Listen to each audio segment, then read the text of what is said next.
अगदी बरोबर आहे. अजून कोणाला काही?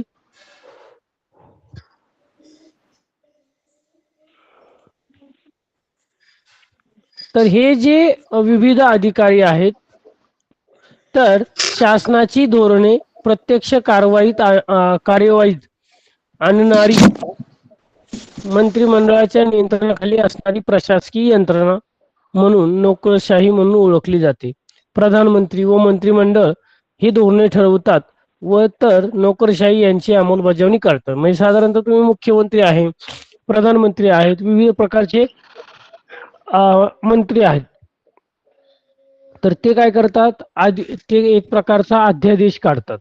सॉरी, ते एक प्रकारचं काय करतात, लागू करतात. आणि त्याचं प्रशासकीय सेवेत म्हणजे आपण जी आर स्वरूपात कागदोपत्री जे आहेत, तर हे जे सचिव आहेत, अधिकारी आहेत, तर हे काय करत असतात, त्याची अंमलबजावणी करत असतात. म्हणजे आता पंतप्रधान आहेत, मग पंतप्रधान ग्रामीण आपल्या जिल्हा लेवलला जे आहेत तर त्यांचं पोचत नाही, तर ते अधिकार घेण्याचं काम त्यांचं आहे. पण प्रशासकीय यंत्रणा जी राबवण्यात म्हणजे साक्षात प्रत्यक्षात तुमच्यापर्यंत ते काम पूर्ण होण्यासाठी जे अधिकारी वर्ग असतात त्याला प्रशासकीय यंत्रणा म्हटलं जातं. आणि ही प्रशासकीय यंत्रणा जी आहे ते आपलं काम चोखपणे जे आहे ते करत असतात. त्याला नोकरशाही असे म्हटलं जातं, की शासनाची धोरणे प्रत्यक्षात कार्यवाहीत आणण्यासाठी कार्यकारी मंडळाच्या नियंत्रणाखाली असणारी प्रशासकीय यंत्रणा. हे जे कार्यकारी मंडळ आहे, मंत्रिमंडळ आहे, मुख्यमंत्री आहे, प्रधानमंत्री, मंत्रिमंडळ आहेत, ते यांच्या नियंत्रणाखाली जे असणारे अधिकारी वर्ग आहे, प्रशासकीय अधिकारी आहे, संधी अधिकारी आहे, त्यांना नोकरशाही म्हणून ओळखलं जातं. शासनाची मूलभूत कार्य काय आहेत? काय आहे कार्य शासनाची? काय कामं आहे? संरक्षण, देशाचे परकीय आक्रमणापासून व अंतर्गत सुरक्षा विषयक धोक्यापासून संरक्षण करणे, नागरिकांना विविध प्रकारच्या सुविधा, सुखसुविधा असेल संरक्षित ठेवणे. नागरिकांना सेवा काय द्यायच्या, तर नागरिकांना विविध प्रकारच्या सेवा, मग रस्ते आहे, पाणी आहे, राहण्यासाठी घर आहे, चांगल्या प्रकारचे ज्या विविध पद्धतीने, मग आरोग्य आहे, शाळा आहेत, तर या गोष्टी ज्या आहेत ते शासनाने पुरवणे खूप गरजेचे आहे. म्हणजे अन्न, वस्त्र, निवारा, आरोग्य, शिक्षण या मूलभूत गरजा ज्या आहेत त्या पुरवणं ही शासनाची जबाबदारी आहे. तर या इत्यादी प्रकारचे जे आहेत ह्या सर्व सेवा ह्या शासनानं जे आहे ते लोकांपर्यंत देणे क्रमप्राप्त किंवा बंधनकारक असतं. पुढे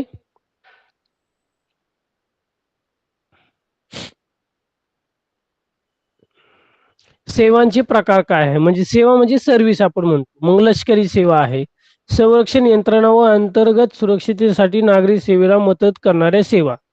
मग पोलीस आहेत, नेव्ही आहे, आर्मी आहे आपण म्हणतो, तर ह्या लष्करी यंत्रणा आहेत. आता सनदी सेवा काय आहे, तर प्रशासकीय यंत्रणा, नोकरशाही म्हणून ओळखली जाणारी सेवा, तिला सनदी सेवा असंही म्हटलं जातं. मंत्री आणि सचिव यांचा समन्वय कसा राहतो? मंत्री आणि सचिव म्हणजे प्रत्येक खात्याचा एक मंत्री राजकीय प्रमुख असतो. जनतेचा प्रतिनिधी या नात्याने मंत्री लोकहिताला प्राधान्य देतात. खात्याचे सचिव सनदी सेवेतून नेमले जातात. मग विविध म्हणजे महाराष्ट्र लोकसेवा आयोग, UPSC असेल, MPSC असेल, तर या परीक्षेच्या माध्यमातून जे आहे ते अधिकारी वर्ग योग्य पात्रताधारक क्वालिफाईड अधिकारी यांची निवड कोण करतं? ती जी एजन्सी आहे तर ती करत असते. आवश्यक तज्ञता किंवा योग्य सल्ला देतात. लोकांची इच्छा आणि प्रशासकीय तज्ञांचा समन्वय अशा प्रकारे साधला जातो. नोकरशाहीचं स्वरूप काय आहे? कायम स्वरूपाची यंत्रणा. दर निवडणुकांनंतर नवे सरकार येऊ शकते, परंतु नोकरशाही बदलत नाही. म्हणजे आपण पाहतो दर 5 वर्षांनी मुख्यमंत्री बदलत राहतात, मंत्री बदलत राहतात. पण हे अधिकारी लोक जे आहेत ते वयाची 58 वर्षे पूर्ण जोपर्यंत ते पूर्ण होत नाही, रिटायर होत नाही, निवृत्त होत नाही, तोपर्यंत ते जे आहे तर तेच अधिकारी जे आहेत ते वर्ग राहत असतात. फक्त त्यांच्या बदल्या होत असतात, प्रमोशन होत असतात, पण हे नोकरशाही जी आहे ती बदलत नाही. तिचे अस्तित्व हे कायम स्वरूपाची यंत्रणा आहे. मग पोलीस आहे, आरोग्य सेवा आहे, शैक्षणिक सेवांमध्ये असेल, आपण प्रशासकीय महसुली यंत्रणांमध्ये असेल, तर यांची जी आहे ती एक प्रकारची परमनंटली सेवा करणारी यंत्रणा जी आहे ती असते. राजकीय दृष्ट्या तटस्थ म्हणजे कोणत्याही पक्षाचे शासन अधिकारावर येऊ त्या शासनाच्या धोरणाची अंमलबजावणी नोकरशाहीने करणे, कार्यक्षमतेने व निपक्षपातीपणे करणे. म्हणजे कुठल्याही पक्षाचं सरकार असू दे, शासन असू दे, पण त्या अधिकाऱ्यांवर कुठल्याही प्रकारचं बंधन नसतं किंवा एक प्रकारचा हे आहे तर शासनाची धोरणांची अंमलबजावणी करण्याची असते. कुठल्याही प्रकारचा निपक्षपातीपणे म्हणजे फक्त एकाच पक्षाला झुकतं माप द्यावं किंवा त्याच पक्षाचं हे करावं असं नाही. तर त्यांनी पूर्ण कार्यक्षमतेने लोकांची निपक्षपातीपणे त्यांचं काम केलं पाहिजे. अनामिकता म्हणजे एखाद्या धोरणाचा यश अथवा अपयशाला नोकरशाहीला थेटपणे जबाबदार न धरता त्याचे स्वरूप अनामिक ठेवणे.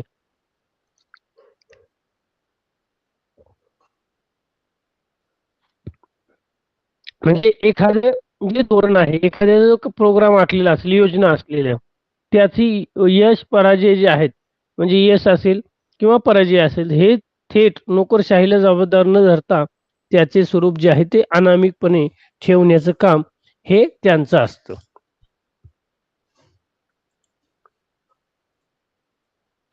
श्रुती, काही प्रश्न आहेत?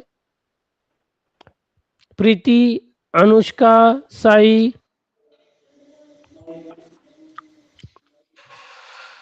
नाही सर. कोणाचे काही प्रश्न हो आहे का? सर. हा, मग तुम्ही हो सर. रेज हो हँड सर. केला म्हणून हा. सर. हो सर. त्यावर आता 2 मिनिटाची एक आपण चित्रफित पाहूया. यावर आधारित आहे. नोकरशाही प्रस्तावना. मुलांनो, आपण वर्तमानपत्रे किंवा दूरदर्शनवर काही बातम्या वाचतो हो किंवा सर. ऐकतो. अशा काही बातम्या आपण पाहू. 1. जिल्हाधिकाऱ्यांनी जमावबंदीचा आदेश दिला. 2. महापालिका आयुक्तांनी अंदाजपत्रक मांडले. 3. वित्त सचिवांचा राजीनामा. 4. विभागीय आयुक्त महसुलाचा आढावा घेणार. मुलांनो, या बातम्यांमध्ये जिल्हाधिकारी, महानगरपालिका आयुक्त, वित्त सचिव, विभागीय आयुक्त अशा काही पदांचा उल्लेख झाला आहे. या सर्व पदांवरील व्यक्ती या शासनाच्या प्रशासन यंत्रणेतील सनदी अधिकारी असतात. तुम्हाला आता प्रश्न पडला असेल की या सनदी अधिकाऱ्यांची कामे काय बरे असतील? तर आज आपण या पाठात सर्व प्रकारच्या सनदी अधिकाऱ्यांची कार्ये व त्यांची प्रशासनातील भूमिका समजून घेणार आहोत. नोकरशाही. देशाच्या कार्यकारी मंडळाची भूमिका स्पष्ट करणाऱ्या प्रकरणात आपण पाहिले की प्रधानमंत्री व त्यांचे मंत्रिमंडळ नव्या कायद्यांचे प्रस्ताव तयार करते, तसेच नवीन धोरणेही ठरवते. आता ही धोरणे फक्त कागदावरती ठरवून यशस्वी होणार आहेत का? तर नाही. या धोरणांची प्रत्यक्ष अंमलबजावणी होणेही खूप गरजेचे असते. शासनाने ठरवलेली धोरणे प्रत्यक्ष कार्यवाहीत आणणारी व कार्यकारी मंडळाच्या नियंत्रणाखाली असणारी एक प्रशासकीय यंत्रणा नोकरशाही म्हणून ओळखली जाते. ही नोकरशाही प्रशासकीय दृष्टीने किती महत्त्वाची आहे ते आपण आता समजून घेणार आहोत. मुलांनो, कोणत्याही देशाचा विचार केला तर त्या देशातील शासन संस्थेला मूलभूत अशी 2 प्रकारची कार्ये पार पाडावी लागतात. 1. देशाचे परकीय आक्रमणापासून अंतर्गत सुरक्षाविषयक धोक्यापासून संरक्षण करून नागरिकांना सुरक्षित ठेवणे. 2. नागरिकांना विविध प्रकारच्या सेवा पुरवून त्यांचे दैनंदिन जीवन अधिक सुरळीत करणे, म्हणजे त्यांना आपला व समाजाचा विकास साधता येईल. यातील पहिल्या प्रकारातील कामांसाठी देशाची संरक्षण यंत्रणा सज्ज असते, म्हणजे देशाचा लष्कर विभाग यासाठी काम करतो. तसेच ही सेवा देशाच्या अंतर्गत भागात सुरक्षितता, शांतता व कायदा सुव्यवस्था राहावी यासाठी नागरी सेवेला मदत करतात. त्यातील सेवांना आपण लष्करी सेवा म्हणतो. हे झाले पहिल्या कामासाठी. तर दुसऱ्या कामासाठी प्रशासकीय यंत्रणा उभी केली जाते, त्यास आपण सनदी सेवा म्हणतो. सनदी सेवकांच्या या मोठ्या यंत्रणेला नोकरशाही असेही म्हटले जाते. मुलांनो, संसदीय शासन व्यवस्थेतील लोकशाहीत लोकांनी निवडून दिलेले प्रतिनिधी आणि मंत्री यांच्यावर प्रशासन चालविण्याची जबाबदारी असते. शासनाची कामे करण्यासाठी विविध खाती असतात. प्रत्येक खात्याचा एक मंत्री असतो. तो त्या खात्याचा राजकीय प्रमुख असतो. उदाहरणार्थ, अर्थमंत्री हा अर्थ खात्याचा प्रमुख असतो. शिक्षण मंत्री शिक्षण खात्याचा प्रमुख असतो. या प्रत्येक खात्याचा मंत्री त्या खात्याचा प्रमुख या नात्याने त्या खात्याच्या चांगल्या वाईट कामांसाठी जबाबदार असतो. तो मंत्री त्या पदापर्यंत जनतेतून निवडून येऊन गेलेला असतो. म्हणून जनतेचा प्रतिनिधी या नात्याने मंत्र्याने आपल्या खात्याचा कारभार करताना लोकांच्या हिताचा विचार केला पाहिजे. प्रथम लोकहिताला प्राधान्य देऊन त्याने खात्याचा कारभार करायचा असतो. मुलांनो, मंत्रिमंडळातील सर्व मंत्र्यांना त्यांच्या खात्यातील सर्वच माहिती असेल किंवा ते त्या विषयातील तज्ज्ञ असतील असेही नाही, परंतु त्याला आपल्या खात्यामार्फत आपण कशा प्रकारे लोकांचे हित साधू शकतो याची जाणीव असते. या मंत्र्यांना त्यांच्या खात्यातील प्रत्येक बारीक सारीक गोष्टींविषयी सल्ला देणारी व्यक्ती म्हणजे त्या खात्याच्या सचिव होय. हे सचिव त्या त्या विषयात तज्ज्ञ असतात. त्यांची नेमणूक सनदी सेवेतून झालेली असते. हे सचिव मंत्र्यांना आवश्यक ती माहिती व उपयोगी सल्ला देत असतात. अशा प्रकारे संसदीय शासन पद्धतीत लोकांची इच्छा आणि प्रशासकीय तज्ज्ञता यांचा समन्वय साधला जातो.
सर आवाज नाही येते.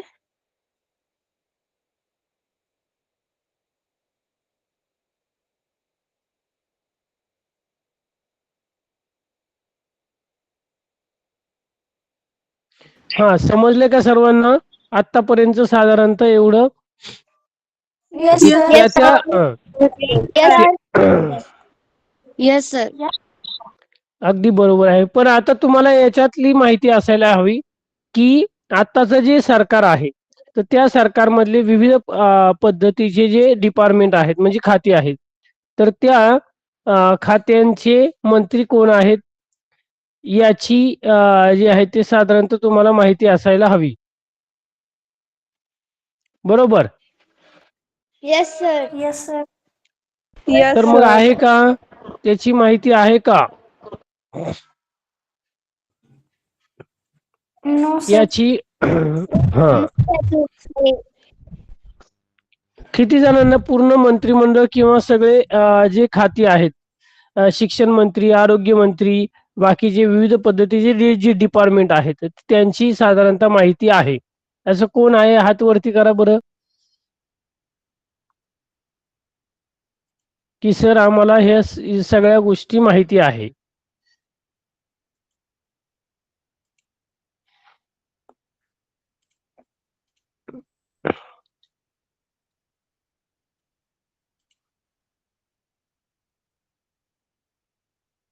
एकच मिनिट, तुम्हाला इथे स्क्रीनवर पण दाखवतो, कारण लेटेस्ट हे जनरल नॉलेज पण माहिती असावं. फक्त आपण प्रश्न उत्तरच घ्यायची आणि जर जनरल नॉलेज आताच जर माहीतच नसेल तर त्याचा काही उपयोग नाही. बरोबर? तर या विषयीची माहिती जी आहे ती साधारणतः आपल्याला असायला हवी. म्हणून मी तुम्हाला त्याची माहिती पण साधारणतः इथे शेअर करतो. पण अगोदर इथे बऱ्याच जणांनी हात वरती केलेले असतील, पाहूया. प्रीती, माहिती आहे तुला? प्रतीक्षा? No, sir. हो, sir. सर्व? Yes, sir. Yes, sir. तर पाहूया आपण साधारणतः आपल्या महाराष्ट्र राज्याचे मुख्यमंत्री जे आहेत तर ते देवेंद्र फडणवीस आहेत. तर त्यांच्याकडे कोणतं खातं आहे, तर गृह आहे, होम मिनिस्टर म्हटलं तर ऊर्जा खातं आहे, त्यानंतर विधी व न्याय आहे, लॉ अँड ज्युडिशियरी, सामान्य प्रशासन आणि माहिती व जनसंपर्क कार्यालय, हे जे आहे तर हे डिपार्टमेंट ही खाती जी आहे ते मुख्यमंत्र्यांकडे आहे. त्यानंतर दुसरे उपमुख्यमंत्री आहेत ज्यांच्याकडे नगर विकास, गृहनिर्माण आणि सार्वजनिक बांधकाम हे 3 डिपार्टमेंट या उपमुख्यमंत्री एकनाथ शिंदे यांच्याकडे आहे. त्यानंतर तिसरे आहेत उपमुख्यमंत्री अजित पवार, की ज्यांच्याकडे अर्थ म्हणजे फायनान्शियल अँड प्लॅनिंग म्हणतो, अर्थ व नियोजन. त्यानंतर राज्य उत्पादन शुल्क जे आहे ते सेल्स टॅक्स म्हणतो, तर हे त्यांच्याकडे खातं आहे. त्यानंतर दुसरं महत्वाचं जे खातं आहे, सर्वांना दिसते का आणि आवाज येतोय व्यवस्थित? Yes, sir. Yes, sir. Yes, sir. पुढे आहे महसूल, जे रेव्हेन्यू डिपार्टमेंट आहे, चंद्रशेखर बावनकुळे, तर यांच्याकडे साधारणतः हे महसूल विभाग आहे. त्यानंतर पुढे आहे राधाकृष्ण विखे पाटील, की ज्यांच्याकडे जलसंपदा, घाटाचा विकास महामंडळ जे आहे ते साधारणतः गोदावरी आणि कृष्णा घाट साधारणतः हे डिपार्टमेंट आहे. त्यानंतर हसन मुश्रीफ, जे वैद्यकीय शिक्षण, मेडिकल कॉलेज म्हणतो आपण. त्यानंतर चंद्रकांत पाटील, की ज्यांच्याकडे उच्च व तांत्रिक शिक्षण, हायर अँड टेक्निकल, जे संसदीय ताळमेळ म्हणजे पार्लमेंटरी अफेअर्स, जे कामकाज चालतं संसदीय कामकाज, तर त्याचे जे मंत्री आहेत. गिरीश महाजन यांच्याकडे जलसंपदा, विदर्भ, तापी, कोकण आणि विकास महामंडळाचा आहे.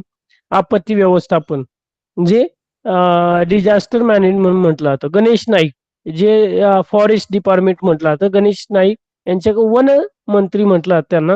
गुलाबराव पाटील, जल पुरवठा व स्वच्छता विभाग. त्यानंतर पुढे आहे आपलं जे आपण आता ज्या डिपार्टमेंटमध्ये आपण शिक्षण घेतो, शालेय शिक्षण मंत्री, स्कूल एज्युकेशन, दादाजी भुसे यांचे शालेय शिक्षण मंत्री आहेत. संजय राठोड, माती व जल संशोधन, आणि पाणी संवर्धनासाठी आहे. त्यानंतर धनंजय मुंडे नाही इथे, हे स्किप करायचे की त्यांच्याकडे नाही डिपार्टमेंट. मंगल प्रभात लोढा, कौशल्य विकास, रोजगार आणि उद्योजक आहे. उदय सामंत यांच्याकडे उद्योग म्हणजे इंडस्ट्रियल आणि मराठी भाषा मंत्री जर कोण असेल तर उदय सामंत आहेत. पंकज भोयर, अतुल सावे, अशोक उके, शंभूराज देसाई आहे. आशिष शेलार, माहिती व तंत्रज्ञान आहे, पर्यटन. त्यानंतर दत्तात्रय भरणे, जे क्रीडा युवक कल्याण जे आपण म्हणतो की आता हे चेंज झालेले साधारणतः त्यांचे कृषी मंत्री आहेत दत्तात्रय भरणे. त्यानंतर आदिती तटकरे या महिला व बाल विकास मंत्री आहेत. जयकुमार गोरे, ग्राम विकास मंत्री, पंचायत राज. नरहरी झिरवाळ. त्यानंतर वस्त्रोद्योग, संजय सावकारे, संजय शिरसाट, सामाजिक न्याय. असे प्रताप सरनाईक, वाहतूक, रोजगार हमी. भरत गोगावले, की ज्यांच्याकडे रोजगार हमी हे आहेत. मकरंद जाधव, मत्स्य व बंदरे. नितेश राणे, हा, आणि प्रकाश आंबेडकर ज्यांच्याकडे हेल्थ डिपार्टमेंट जे आपण म्हणतो सार्वजनिक आरोग्य डिपार्टमेंट, तर ह्या खात्याचे मंत्री आहेत. आता हे जे मंत्री झाले साधारणतः या मंत्र्यांच्या खाली जे आहेत ते सेक्रेटरी असतात, त्यांना सचिव असं म्हटलं जातं. तर हे सचिव जे आहेत म्हणजे या मंत्र्यांनी घेतलेले जे निर्णय आहेत त्याची अंमलबजावणी करण्याचं काम हे प्रशासकीयातील जे सनदी अधिकारी म्हणजे सचिव आहेत तर ते हे जे काम आहे ते काम पाहत असतात. आता भारतातील लोकशाहीचं महत्व, राज्य व्यवस्थेला स्थिरता, पाणी पुरवठा, सार्वजनिक स्वच्छता, वाहतूक, आरोग्य, शेती सुधारणा यासारख्या सेवा सातत्याने मिळाव्यात आणि मिळतात. साधारण समाज परिवर्तनाचे साधन म्हणजे डेव्हलपमेंट काय करायची, मग स्त्रियांचे सक्षमीकरण असेल, मुलींना शालेय शिक्षण असेल, विविध प्रकारच्या सुखसुविधा असेल, बालकांचं संरक्षण असेल, दुर्बल घटकांच्या योजना असेल, विविध प्रकारचे मग शिष्यवृत्तीच्या योजना आहेत, अल्पसंख्याकांना असणाऱ्या योजना आहेत, तर याची अंमलबजावणी. लोकशाहीकरण म्हणजे काय, तर आरक्षण धोरणामुळे दुर्लक्षित समाज घटक मुख्य प्रवाहात येतात व निर्णय प्रक्रियेत सहभागी होतात. हे जे आहे ते लोकशाहीकरण आहेत, ते त्याला लोकशाहीकरण असंही म्हटलं जातं साधारणतः.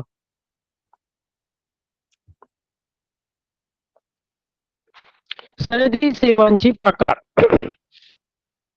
आता कोणकोणते डिपार्टमेंट, आता हे जे अधिकारी लोक आहेत तर ते कोणत्या कॅटेगरीमधून येतात साधारणतः बघा. भारतातील प्रशासकीय सेवा म्हणजे तुमच्या जिल्ह्याचे जे कलेक्टर आहे, ज्याला जिल्हाधिकारी म्हटलं जातं, ते IAS अधिकारी असतात. ज्या तुमच्या जिल्ह्याचे जे पोलीस संचालक असतात, अध्यक्ष असतात, पोलीस अधीक्षक, त्यांना IPS म्हटलं जातं. आणि भारतीय वनसेवा, एअरफोर्स, IFS, अशा या 3 अखिल भारतीय सेवा ज्या आहेत या आहेत. त्यानंतर सेंट्रल सर्व्हिस काय आहे, सिव्हिल सर्व्हिस म्हटलं जातं. भारतीय विदेश सेवा IFS, भारतीय महसूल सेवा म्हणजे IRS, आणि केंद्र शासनाच्या अखत्यारीत येणाऱ्या सेवा. आता राज्य सेवा म्हणजे महाराष्ट्र, प्रत्येक स्टेटचे जे सेवा आहेत, तर उपजिल्हाधिकारी आहे, गट विकास अधिकारी आहे आणि तहसीलदार. तर यांची जी आहे ते कामं साधारणतः त्यांना बघावं लागतं.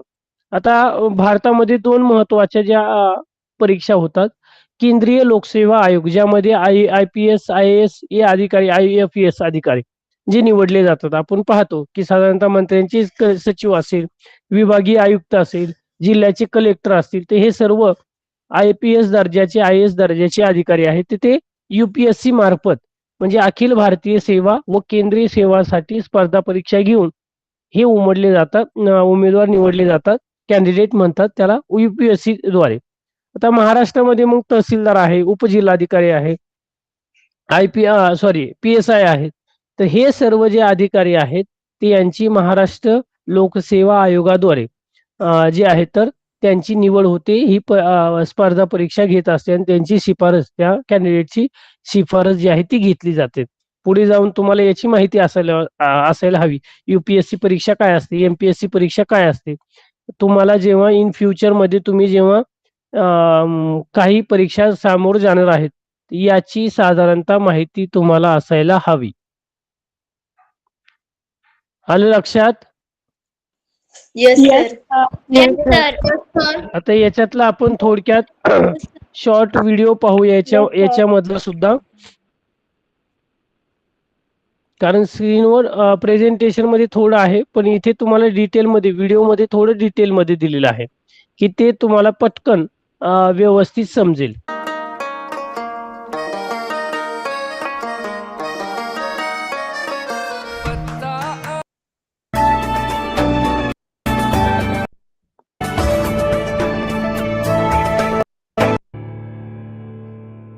स्वरूप. कायमस्वरूपी यंत्रणा. मुलांनो, परमनंटली यंत्रणा लोकशाहीमुळे म्हटलं समाजात त्याला. स्थिरता व सुसूत्रता येते. कर गोळा करणारी, पर्यावरणाचे रक्षण करणारी, कायदा व सुव्यवस्था राखणारी, आपल्याला सामाजिक सुरक्षितता देणारी ही नोकरशाही आपले काम अखंडपणे करत असते. याचे कारण ती कायमस्वरूपी असते, स्थिर असते. नोकरशाही सरकारसारखी दर 5 वर्षांनी बदलत नाही. दर निवडणुकांनंतर नवे प्रधानमंत्री व त्यांचे मंत्रिमंडळ सत्तेवर येऊ शकते, परंतु त्यांच्या नियंत्रणाखालील नोकरशाही बदलत नाही. कोणतेही सरकार सत्तेवर आले तरी नोकरशाहीतील लोक आपला सेवाकाळ संपेपर्यंत आपल्या पदावर कायम असतात. नोकरशाहीचे अस्तित्व कायमस्वरूपी असते. राजकीयदृष्ट्या तटस्थ. नोकरशाही राजकीयदृष्ट्या तटस्थ असते. याचा अर्थ असा की कोणत्याही पक्षाचे शासन सत्तेवर येवो, त्या शासनाच्या धोरणांची अंमलबजावणी नोकरशाहीने त्याच कार्यक्षमतेने व निष्ठेने केली पाहिजे. कोणत्याही पक्षाचे सरकार सत्तेवर आले तरी पूर्ण निष्ठेने काम करावे लागते. सनदी सेवकांनी राजकीय भूमिका घ्यायच्या नसतात अथवा आपल्या राजकीय मतानुसार काम करायचे नसते. एखादा पक्ष निवडणूक हल्ल्यामुळे सत्तेवरून दूर होतो व दुसऱ्या पक्षाचे सरकार सत्तेवर येते. अशा वेळी पहिल्या सरकारने काही धोरणे ठेवलेली असतील तर ती धोरणे नव्याने सत्तेवर आलेले सरकार बदलू शकते. अशा परिस्थितीत नोकरशाहीने तटस्थ राहून आपली जबाबदारी पार पाडली पाहिजे. अनामिकता. अनामिकता म्हणजे एखाद्या धोरणाच्या यश अथवा अपयशाला नोकरशाहीला थेटपणे जबाबदार न ठरवता त्याचे स्वरूप अनामिक ठेवणे होय. आपल्या खात्याचा कारभार व्यवस्थित व पूर्ण कार्यक्षमतेने चालविणे ही त्या खात्याच्या मंत्र्याची जबाबदारी असते. त्यात चांगले काम झाले तरी श्रेय त्या मंत्र्याचे असते, किंवा एखाद्या खात्याच्या अकार्यक्षम कारभारालाही मंत्र्यांना जबाबदार धरले जाते. सनदी सेवकांवर कोणत्याही प्रकारची जाहीर टीका होत नाही. खरे तर धोरण ठरवण्याचे काम मंत्री करतात आणि ते प्रत्यक्षात आणण्याचे काम सनदी अधिकारी करतात. संसदही खात्याच्या गैरव्यवहारांसाठी व धोरणांच्या अपयशासाठी मंत्र्यांना जबाबदार धरते. या संदर्भातील सर्व जबाबदारी मंत्री स्वतः आपल्यावर घेतात. ते जनतेची माफी मागतात किंवा पदाचा राजीनामा देतात व नोकरशाहीला संरक्षण देतात. भारतातील नोकरशाहीचे स्वरूप असे आहे.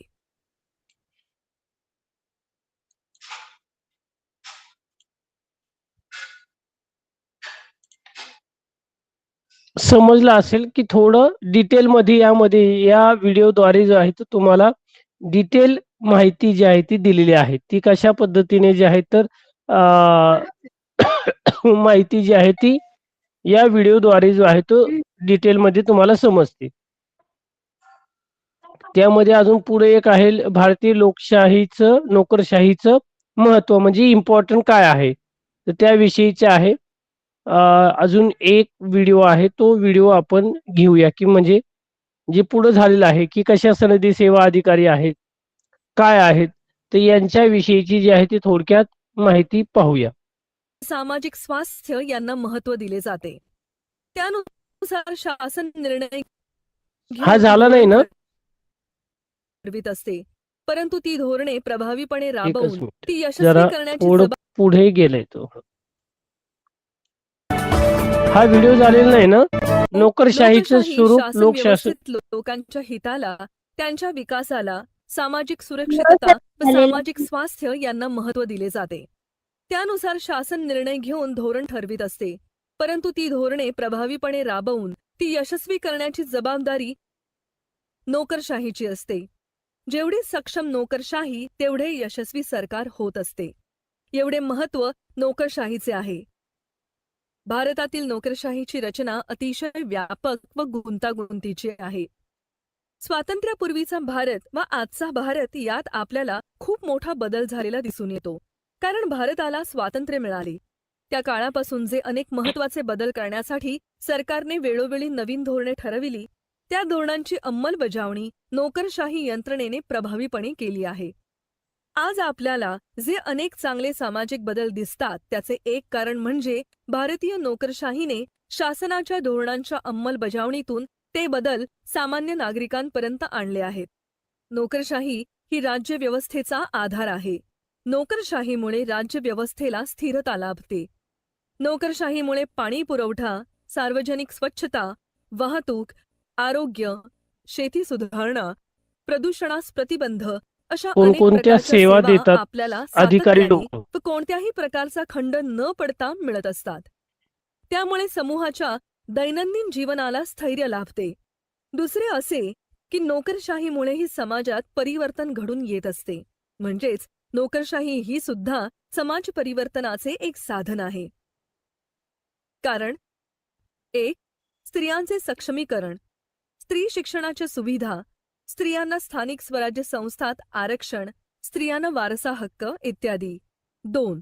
बालकांचे संरक्षण, लहान मुलांना मोफत लसीकरण, कुपोषित बालकांसाठी विशेष प्रयत्न, मध्यान्ह भोजन योजना, 14 वर्षांपर्यंत मोफत शिक्षण इत्यादी. आणि 3. दुर्बल घटकांसाठीच्या योजना, दारिद्र्य रेषेखालील लोकांना स्वस्त अन्नधान्य वाटप करणे, अनुसूचित जाती व जमातींना शिष्यवृत्ती देणे, नोकऱ्यांमध्ये आरक्षण देणे यांसारखे कायदे शासन करते. रिझर्वेशन ते म्हणतो प्रत्यक्षात आपण त्याला. आणण्याचे काम नोकरशाही करते. कायदे धोरणे कितीही चांगली असली तरी ती प्रत्यक्षात राबविल्यानंतरच सामाजिक बदल घडून येतात. ही धोरणे राबविण्याचे काम नोकरशाही करते. म्हणून नोकरशाही समाज परिवर्तनाचे एक साधन आहे. अशाच प्रकारे नोकरशाहीची समाजाच्या लोकशाहीकरणाच्या प्रक्रियेतही महत्त्वाची भूमिका असते. राखीव जागांचे धोरण शासनाने ठरविले व नोकरशाहीने ते प्रभावीपणे राबविल्याने अनेक दुर्लक्षित समाज घटक जे समाजाच्या मुख्य प्रवाहातून बाहेर फेकले गेले होते ते आता मुख्य प्रवाहात आले आहेत. समाजातील निर्णय प्रक्रियेतील त्यांचा सहभागही वाढला आहे. त्यामुळे समाजाचे लोकशाहीकरण होण्यासाठी जशी प्रगतिशील कायदे व धोरणे यांची आवश्यकता असते तशीच त्यांची अंमलबजावणी करणाऱ्या नोकरशाहीच्या कार्यक्षम सहभागाचीही असते. तरच शासकीय धोरणे यशस्वी होतात.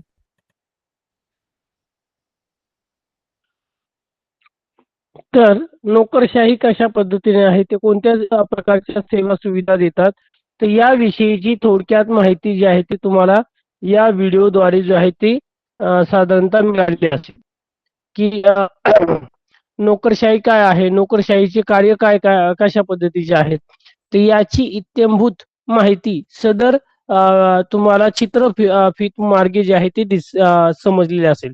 समजले सर्वांना की काही प्रश्न Yes, आहे? sir. Yes. आता शेवटचं जो आहे Yes, sir. की कोणकोणते अधिकारी आहेत, त्या अधिकाऱ्यांच्या त्यांच्या परीक्षा कोणकोणत्या आहेत, तो शेवटचा जो पाठ झालेला आहे आणि शेवटचे 2 मिनिटाचा जो आपली माहिती राहिली आहे या पाठाची, तर ती आपण पाहणार आहेत आपण हा शेवटच्या व्हिडिओद्वारे, आणि मग राहिलेले सनदी प्रश्न सेवांचे आपण प्रकार. घेणार आहोत.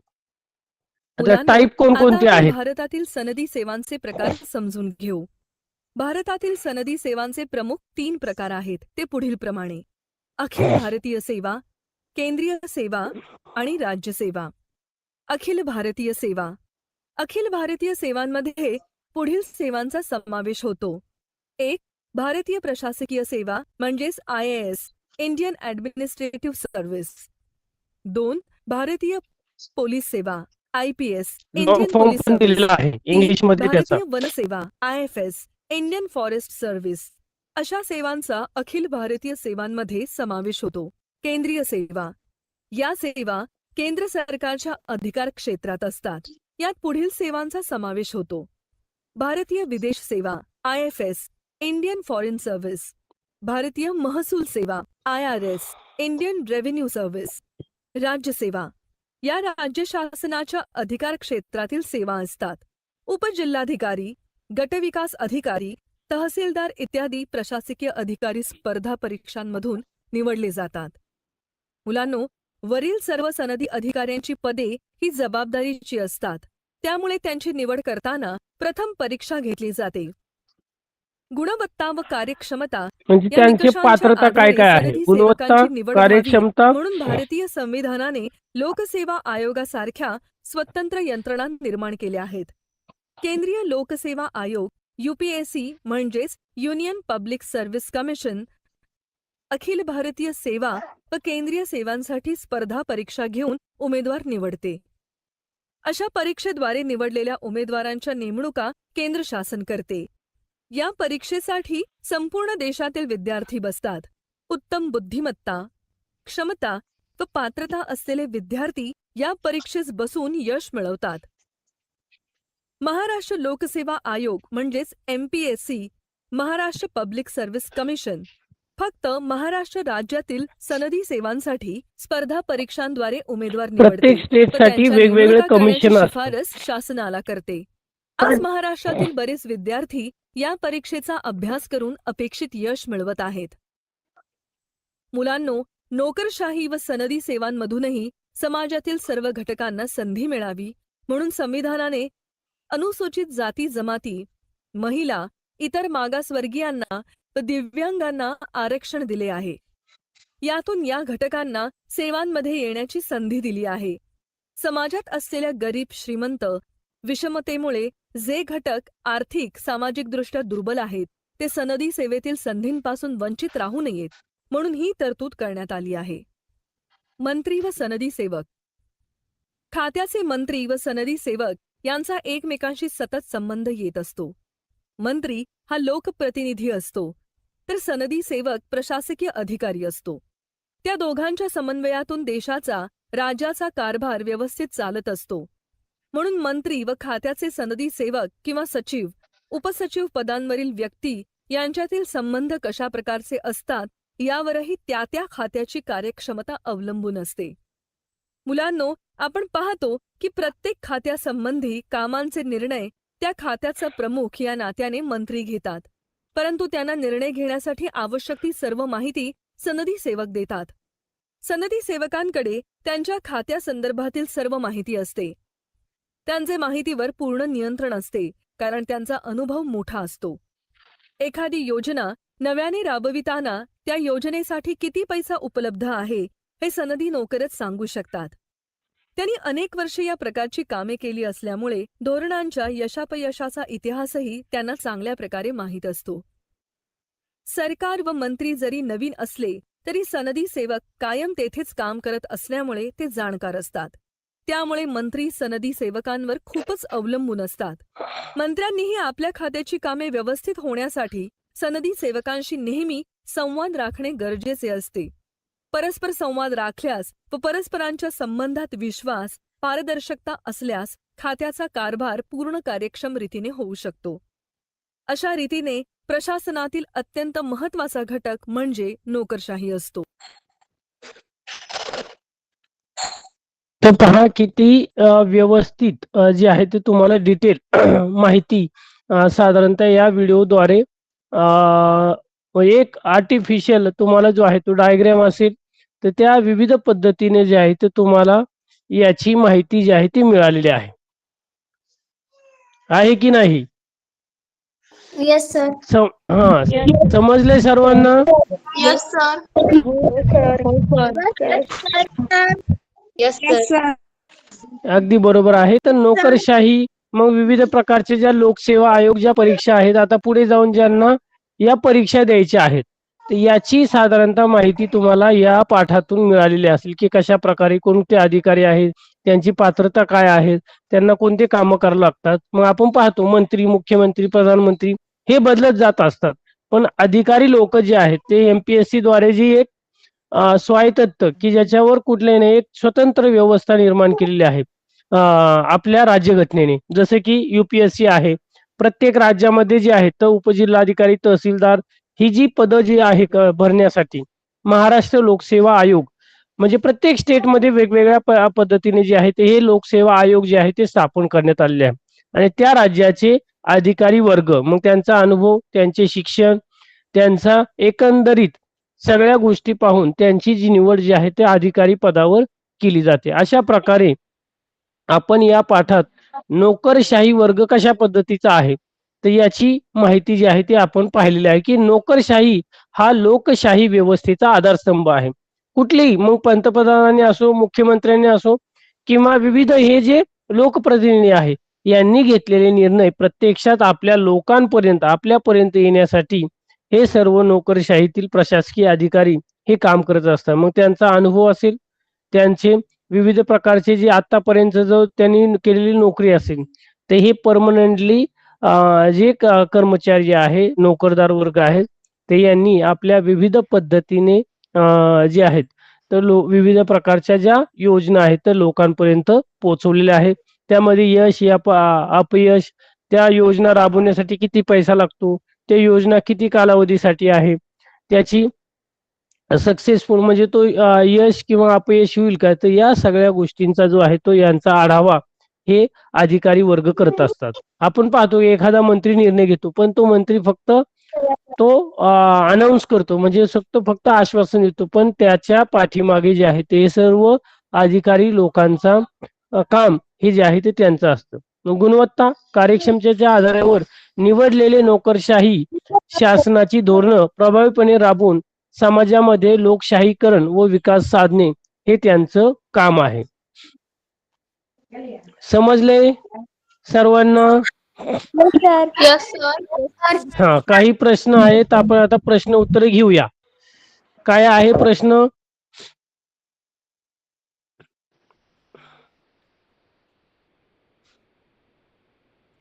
प्रश्न आहे का? एक प्रश्न घेऊया आणि आपण थांबूया. प्रश्न आहे. बरं, अगोदर आपण चुकी बरोबरचे प्रश्न घेऊया 2-3 आणि मग हे करूया. केंद्रीय लोकसेवा आयोग यूपीएससी आणि महाराष्ट्रातील सनदी सेवांसाठी उमेदवार निवडतो. केंद्रीय लोकसेवा आयोग यूपीएससी महाराष्ट्रातील सनदी सेवांसाठी उमेदवार निवडतो. चुकी बरोबर? बरोबर सर.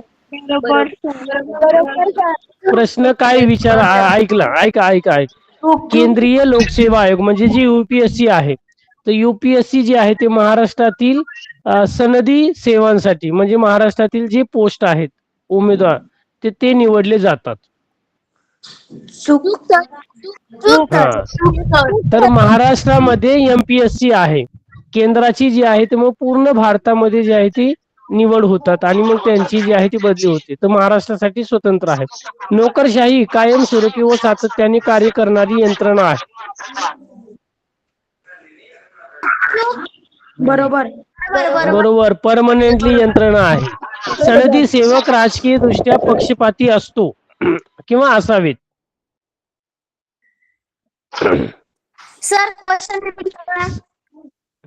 सनदी सेवक राजकीय दृष्ट्या पक्षपाती असावेत म्हणजे त्यांनी एखाद्या पक्षाचंच काम केलं पाहिजे किंवा त्यांचंच ऐकलं पाहिजे असे आहेत का नोकरदार वर्ग चूक भारतीय प्रशासकीय सेवा IAS ही अखिल भारतीय सेवेमध्ये येते बरोबर सर. अगदी बरोबर हा आता विचारात तुमचे प्रश्न घेऊया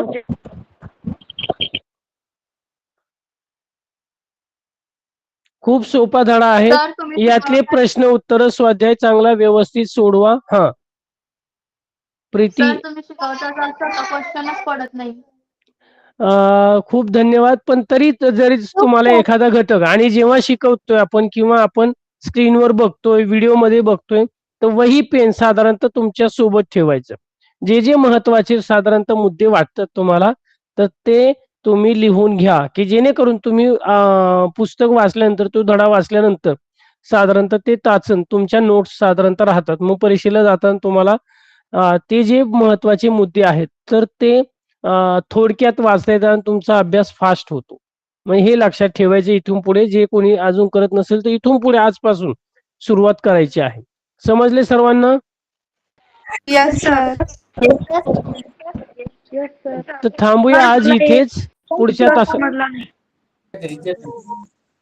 हा, तर कोणाला काय प्रश्न? अंमलबजावणी म्हणजे काय अंमलबजावणी म्हणजे काय आता साधारणतः मी तुम्हाला सांगितलं काय या पाठाचा स्वाध्याय काय तुम्हाला करायचा आहे आता बऱ्याच जणांनी ऐकलं बऱ्याच जणांनी आज वेळ भेटलाय त्यांनी वहीत सोडवलं बरोबर म्हणजे साधारणतः त्याची अंमलबजावणी म्हणजे तो आता मी सांगितले माझं काम काय आहे तुम्हाला सांगणं पण ते प्रत्यक्षात सोडवण्याचं काम कोणाचं आहे